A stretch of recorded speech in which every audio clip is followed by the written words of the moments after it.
Hi everyone. Today we will discuss about freezing methods. Freezing is an important step for preservation of food. How the food is get preserved by freezing. Let's discuss about what are the different freezing methods involved in for the preservation of food. First one is contact freezing. Here, contact freezers are used for freezing products in bulk and in blocks. The product is filled in trays or pans with water that acts as a freezing medium. So here the water freezed water is in direct contact with the bulk product.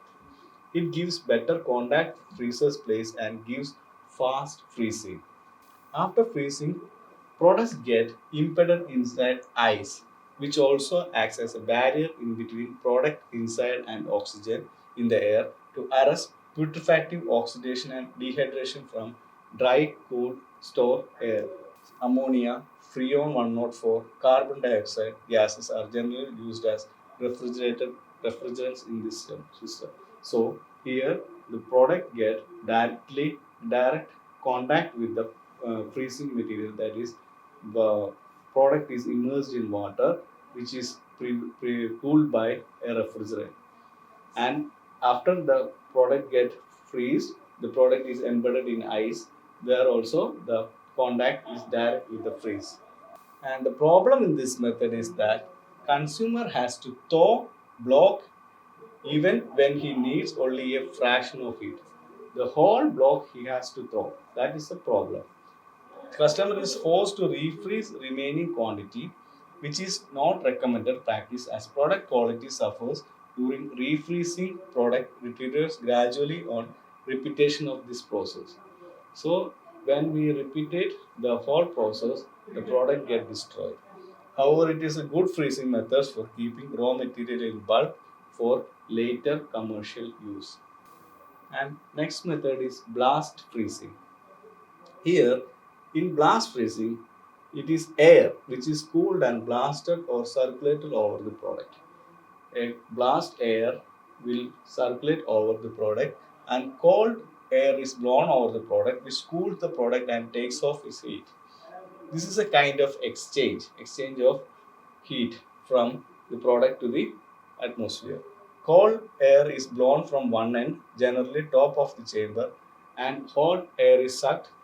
So you can see a cold air is product from the one end and hot air below to pass through the cooling coils. Cooling coils have circulated refrigerant inside which takes heat from the air in order to get converted into gaseous form.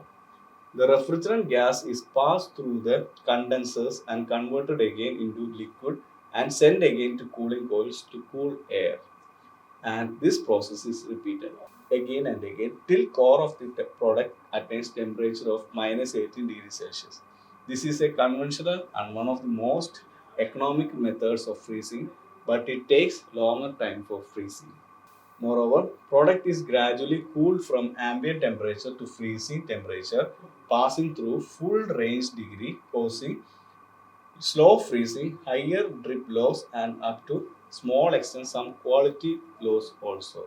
This is the demerits of this method. Therefore, conventional blast freezers have gone through several technological upgradation and various cube freezing models. ICube, individual cube freezers, are available now, which include continuous belt freezers, spiral freezers, flow freezers, fluidized belt freezers, etc. Here, the product is placed over a conveyor belt and the cool air is blasted into the product individually so that the product get cooled very fast, where freezing time is cut down only to minutes from hours. However, most of the upgraded freezers are made for individual to freezing type of production, where product is small in size and thickness and individual piece is frozen separately.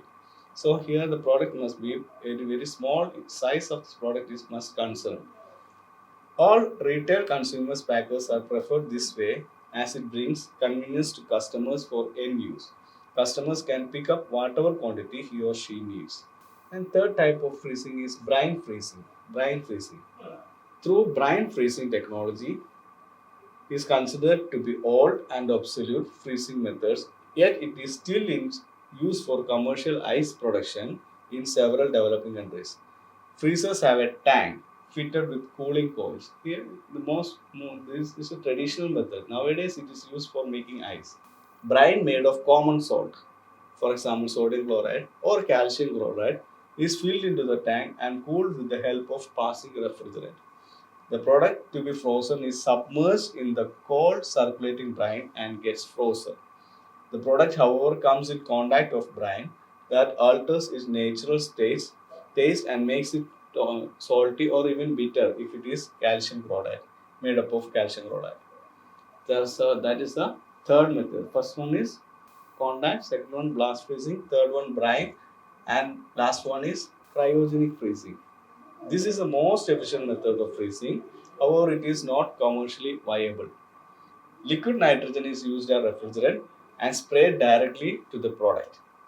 The temperature of liquid nitrogen is minus 90 degrees Celsius. Therefore, it freezes the products instantly without giving any time and chance for putrefaction and biochemical process to set in.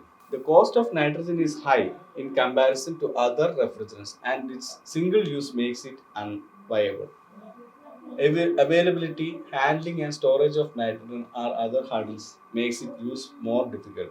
It is therefore not adapted for commercial food production. However, it is in medical surgeries, preservation of organs for transplant, etc. is still continuing. So these are the four methods of freezing. Thank you.